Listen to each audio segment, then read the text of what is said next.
In a league where pedigree, timing, and perception often matter more than raw potential, the case of Cleveland Browns quarterback Shedeur Sanders presents a fascinating mix of hype, humility, and harsh professional reality. Once projected as a first-round pick in the 2025 NFL Draft, Sanders' stock plummeted.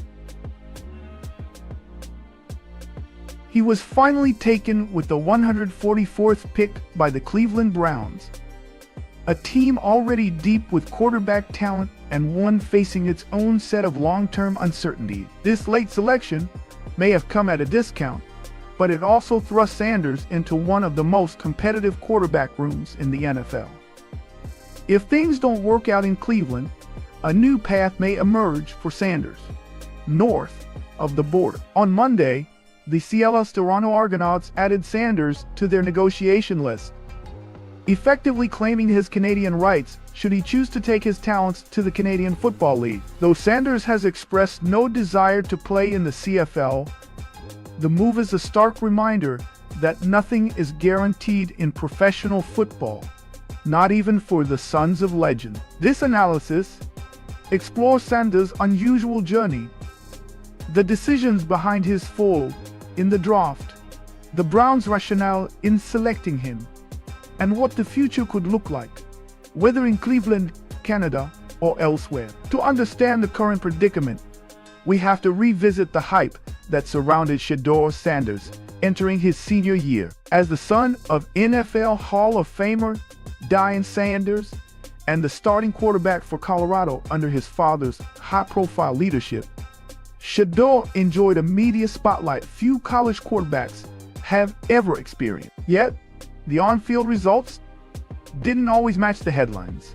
While Sanders displayed moments of brilliance, concerns emerged about his ability to adapt to pro-style schemes, manage pressure in the pocket, and avoid sacks. NFL scouts began questioning his mechanics and decision-making under duress. When the draft finally arrived, Sanders' name wasn't called in the first round, nor the second, nor even in the early stages of day 3. Whether it was the perceived baggage of his family's media presence, legitimate doubts about his ceiling, or simple draft dynamics, Sanders slid to the 5th round, a dramatic fall that speaks to how quickly perception can change in the NFL. The Browns' quarterback situation is as unpredictable as any in the league. Deshaun Watson, the team's $230 million investment, is out for most of 2025 with a torn Achilles. Behind him are aging veteran Joe Flacco and inconsistent journeyman Kenny Pickett. Add third-round pick Dillon, Gabriel, and now Shedeur Sanders to the mix, and the quarterback room starts to look more like a tryout camp. Cleveland GM Andrew Berry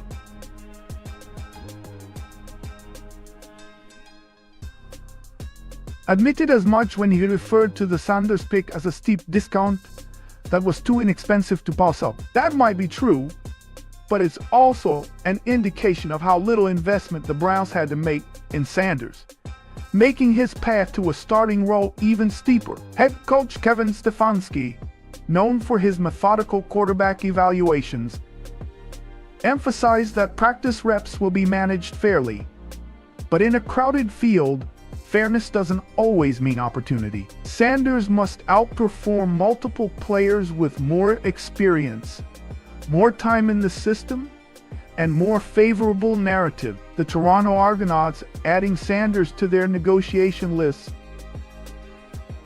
sparked interest, not because a CFL career is likely, but because it signals something about the league's view of his potential. Canadian teams routinely claim rights to players with high ceilings, but uncertain NFL futures.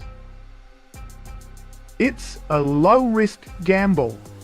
For Sanders, the optics of CFL speculation might be seen as a warning sign. Players like Johnny Manziel, also a former Browns quarterback, found temporary refuge in the CFL after NFL careers derailed. Manziel's tenure in Canada was short and troubled, but the comparison lingers.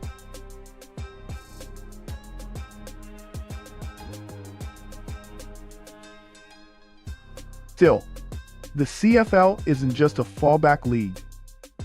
For players like Warren Moon, Doug Flutie, and even Jeff Garcia, it was a launching pad or revival space. If Sanders were to be cut and unsigned, playing in Toronto might offer meaningful reps, a fresh start, and a new angle to his story. But make no mistake, that's not the plan right now. Sanders still has his sights on Cleveland. From the Browns' perspective, the Sanders pick is less about present need and more about future flexibility. With Watson's availability in doubt and no clear long-term solution in place, throwing darts at the board makes sense, especially when one of them could still become a franchise quarterback. The key question is how the Browns plan to develop Sanders. If he's simply the fourth-string arm for training camp, taking minimal reps behind Gabriel, Flacco, and Pickett, then his chances to grow are minimal. But if Stefanski and Barry carve out a dedicated development plan, redshirting him behind the scenes, grooming him in film rooms, and building on his natural arm talent, there might still be a spark worth kindling. Developmental quarterbacks are rarely linear stories. Just look at Geno Smith, Baker Mayfield, or even Brock Purdy. All had unconventional paths. Shedeur may need to be patient, humble, and hungry. Three traits that aren't always easy to summon when you're used to being the focal point. Being Shedeur Sanders' son is both a blessing and a burden.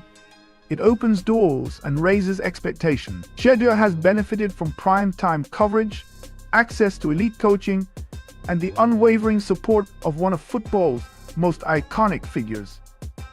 But it also invites skepticism, accusations of nepotism, and outsized pressure. For Sanders to thrive in the NFL, he must carve out his own identity. That means not just showing he belongs, but showing he can lead. In film study, in the locker room, in fourth quarters. And perhaps more importantly, he must show he can grow. The NFL doesn't reward hype. It rewards resilience, toughness, and adaptability. If Sanders embraces the challenge, leans into the grind and shuts out the noise, the draft day slide could be just chapter 1 in a long, successful career. There are two paths in front of Shedeur Sanders. The first is the conventional NFL backup route, where he sits, learns, and waits for a chance to shine. The second is the less glamorous but potentially redemptive CFL route, where he could redefine himself in a league that values mobility, arm strength, and improvisation. Either path will require humility and hard work. Neither guarantees success, but the opportunity is there.